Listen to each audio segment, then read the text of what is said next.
Nobody screamed when Titanic started to sink, not at first. They just went quiet, confused. Some even laughed. That confusion is the scariest part of this story. This is what those final 60 minutes actually felt like. Not the movie version, the real one. And to tell it right, we're following it through the people who lived it. 11:40 p.m., April 14th, 1912. A sound like tearing metal rips through the dark. One man already knows exactly what it means. Thomas Andrews, the ship's own designer, feels it in his feet before anyone tells him a thing. He built this ship. He knows her weight, her limits, her walls. Up on the first-class deck, an elderly couple barely notices. Isidor and Ida Straus, married over 40 years, feel only a faint shudder. Ida actually goes back to bed. A steward wakes her a second time, more urgently, and this time she doesn't lie back down. Down in third class, a young Irish mother traveling alone with her children feels the jolt much harder. Water is already creeping along the floor. She doesn't understand the danger yet. She just grabs her children's coats, out of instinct, not information. Andrews goes straight to the mailroom, sees the water rising with his own eyes, and does the math nobody wants to hear. 6 compartments flooding. The ship was built to survive 4. He finds Captain Smith and says it plainly, quietly, so no one nearby can hear. She has maybe 2 hours. 2 hours. And now he has to walk the decks, smiling, reassuring passengers, while carrying a number in his head that no one else has yet. Stewards start knocking on doors. The Irish mother is told to bring her children up top, just as a precaution. She believes it because she wants to. Lifeboats begin loading around 12:45 a.m. There aren't enough boats. Never were.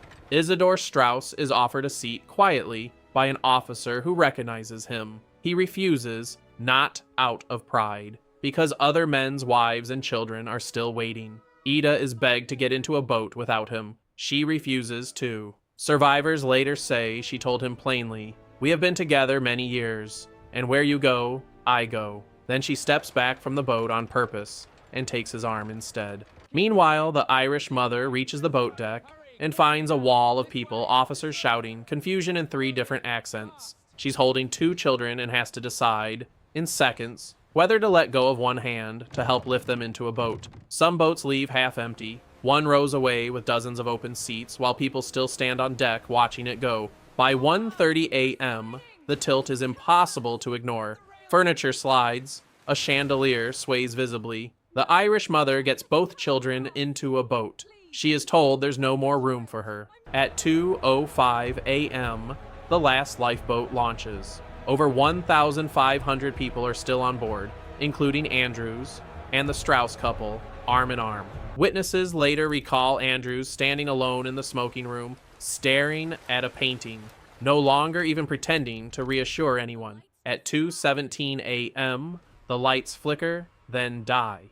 The stern rises into the black sky, impossibly high, as engines and boilers tear loose and crash forward like a landslide inside her. Then 1 second of horrifying silence. Then Titanic breaks in half.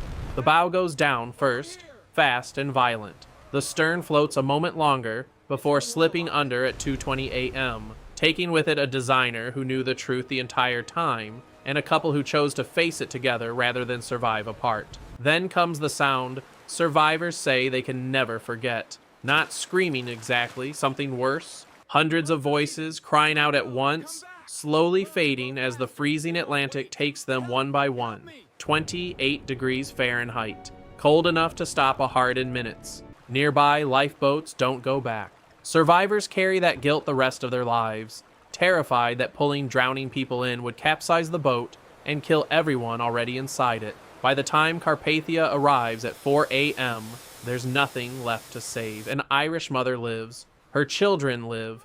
Her husband does not. A shipbuilder who knew exactly how this would end stayed anyway.